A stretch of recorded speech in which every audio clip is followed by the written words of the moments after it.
Ratusan calon P3K yang mengurus keperluan pemberkasan membanjiri Rumah Sakit Daerah HM Maijen Riyakudu, pihak RSD cukup dibuat kaget hingga kelabakan. Karena mereka serentak mengurus syarat administrasi, diperlukan untuk menjadi calon pegawai dengan perjanjian kerja. Rabu 27 Desember 2023. Membludaknya para calon P3K 2023 dalam mengurus syarat pemberkasan kesehatan dikarenakan dari kabupaten tetangga seperti Kabupaten Lampung Barat, Pesisir Barat, Waikanan, dan lainnya ikut mengurus pemberkasan di Rumah Sakit Maijen Purnawirawan Riyakudu, Kota Bumi. Christine, salah satu calon P3K, mengatakan mengaku cukup lama dan berdesak-desakan saat mengurus surat keterangan kesehatan jasmani, rohani, dan narkoba yang diperlukan di Rumah Sakit Maijen Riyakudu. Direktur RSD HM Maijen Riyakudu, Aida Fitria, mengatakan pihak rumah sakit pada awalnya memprediksi tidak akan seramai ini yang akan mengurus persyaratan tersebut. Namun pada faktanya jauh melebihi apa yang direncanakan semula. Namun begitu mereka memastikan sebelum tanggal batas akhir pemberkasan yaitu pada 14 Januari 2023, sesuai upload data terakhir telah diselesaikannya.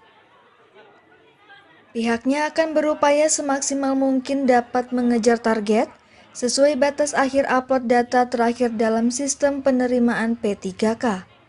Bila perlu, dokter tidak akan libur saat libur di tahun baru nanti. Sebab mengejar target yang dibutuhkan pelamar, khususnya mereka telah diterima dalam rekrutmen P3K banyak berasal dari kalangan guru. Hanya karena berdesak-desakan gitu ya, antriannya juga terlalu belum teratur lah gitu ya. Jadi masih agak berdesak-desakan gitu, jadi mungkin masih kurang lah. Surprise tuh, kok tiba-tiba membludak di hari ini. Sebenarnya kalau misalnya memang ada koordinasi dulu mungkin dengan BKPSDM masing-masing kabupatennya ya dari awal, kita mungkin bisa membuat jadwal sih, karena kita juga di sini ada keterbatasan terutama dalam pemeriksaan kejiwaan.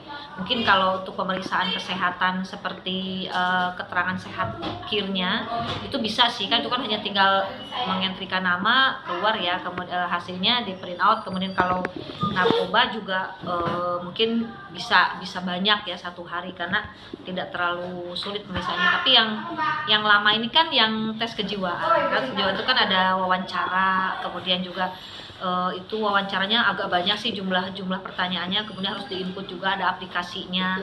Nanti setelah keluar aplikasi dari aplikasi, kalau yang saya tahu ya, nanti dibaca dokter spesialis jiwanya. Dokter spesialis jiwa kita memang ada 2 orang, tapi mereka juga kemampuannya ya sama, terbatas. Artinya dalam satu hari sih maksimal mereka bisa 50 pun kalau bisa ditambah, tadi ngobrol dengan dokter Kadek, sampai 60 itu bisa sehari dokternya cuma 2 jam tidurnya, istirahatnya, kata saking artinya dia harus benar-benar membacanya ya. Tapi ya karena ini memang waktunya juga lumayan pendek ya, ada sekitar 13 harian kalau saya hitung, terakhir upload itu katanya di tanggal 14 Januari. Jadi berarti kalau dia antara mundurnya sampai maksudnya kesempatan mereka untuk upload supaya tidak mepet, berarti kita asumsikan di tanggal 10 sampai tanggal 12 itu harus sudah selesai semua. Nah, jadi karena ini kan pada jauh sih ya tempatnya, ada yang dari Kabupaten Waikanan, ada yang dari Pesisir Barat. Nanti mungkin teman-teman di bawah di pelayanan akan menyesuaikan untuk artinya supaya mereka gak bolak-balik. Jadi kalau hari ini sudah bisa tes, nanti hasilnya dijanjikan sekalian dengan tes narkoba dengan tes kirnya. Jadi sebenarnya yang menyesuaikan itu di tes narkoba dengan kirnya, menyesuaikan dengan penyelesaian dari tes kejiwaannya. Dari Lampung Utara, Wawan Wiranto, Saburai TV melaporkan.